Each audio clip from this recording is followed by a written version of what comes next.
இன்றைக்கு யாழ் மாநகர சபையின் முதல்வர் மற்றும் பிரதி முதல்வர் மற்றும் அவையின் மாநகர சபை உறுப்பினர்களுடன் யாழ் வணிகர் கழக பிரதிநிதிகளுக்கும் இடையிலான ஒரு முக்கியமான ஒரு கலந்துரையாடல் நடைபெற்றது. இதிலே பெருமளவான உறுப்பினர்கள், அதாவது மாநகர சபை உறுப்பினர்கள் கலந்து கொண்டிருந்தார்கள். நீண்ட காலமாக நகரத்தில் செய்யப்பட வேண்டிய பல விடயங்கள் தொடர்பாக, நகர அபிவிருத்தி மற்றும் வர்த்தகர்கள் எதிர்நோக்குகின்ற பிரச்சனைகள் தொடர்பாக இன்றைக்கு கலந்துரையாடப்பட்டது.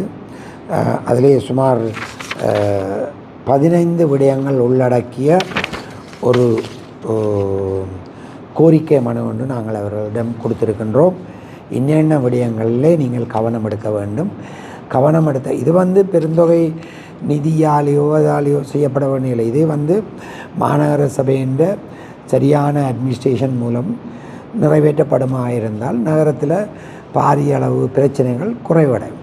ஆகையால் இந்த விடயங்கள் தொடர்பாக எமது வர்த்தகர்களுக்கும் மாநகர சபை உறுப்பினர்களுக்கும் இடையிலே நல்லொரு கலந்துரையாடல் நடைபெற்றது. அதிலே நீண்ட காலமாக பல பிரச்சனைகள், பல கோரிக்கைகள் நிறைவேற்றப்படவில்லை என்று வர்த்தகர்கள் மத்தியிலே பெரிய ஒரு ஆதங்கங்கள் இருந்தது. அது சம்பந்தமான சில கருத்துக்களும் இங்கே தெரிவிக்கப்பட்டது. ஆகையால் அது எல்லாத்தையும் மாநகர சபை கௌரவ முதல்வரும், கௌரவ பிரதி முதல்வர் மற்றும் கௌரவ உறுப்பினர்கள் அத்தனை பேரும் தாங்கள் இதை விரைவாக செயற்படுத்தி தருவதாக எங்களுக்கு உறுதிமொழி அளித்திருந்தார்கள். முந்தின காலத்திலே இருந்தது போன்றது இல்லாமல் இப்போது வந்திருக்கின்ற உறுப்பினர்கள் அத்தனை பேரும் நாங்கள் கொடுத்த அவ்வளவு கோரிக்கைகளும் நியாயமானது என்று அவர்கள் கருதுவதால் இந்த நியாயமான கோரிக்கைகள் அத்தனையும் தாங்கள் நிச்சயமாக நிறைவேற்றி தருவோம். இதுக்கு வர்த்தக சங்கத்தின் ஒத்துழைப்பையும் அவர்கள் கோரியிருந்தார்கள். அதே வேளைகளிலே வந்திருக்கின்ற உறுப்பினர்கள் பல பேர் தாங்கள் எப்படியும் இதை செய்ய வேண்டும் என்ற ஒரு ஆர்வத்திலும் இருப்பதாக நாங்கள் அறிகிறோம். அந்த வகையிலே இன்றைய கலந்துரையாடல் ஒரு ஆக்கப்பூர்வமாக இருந்ததாக நாங்கள் கருதுகிறோம்.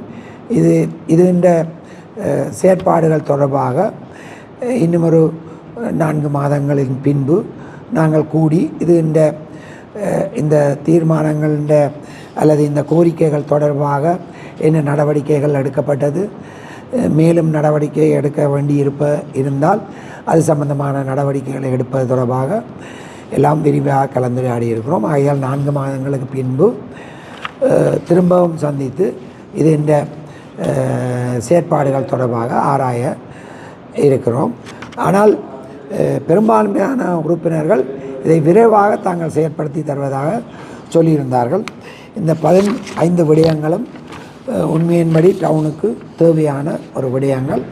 ஆகையால் இந்த விடயங்கள் அவர்களுக்கு எல்லோருக்கும் கையளிக்கப்பட்டிருக்கிறது. ஆகையால் அதை அவர்கள் செயற்படுத்துவார்கள் என்று நாங்கள் நம்புகிறோம். புதிய இந்த சபைக்கு எங்களாலான பூரண ஒத்துழைப்பு வழங்குவதற்கும் நாங்கள் ஆயத்தமாக இருக்கின்றோம்.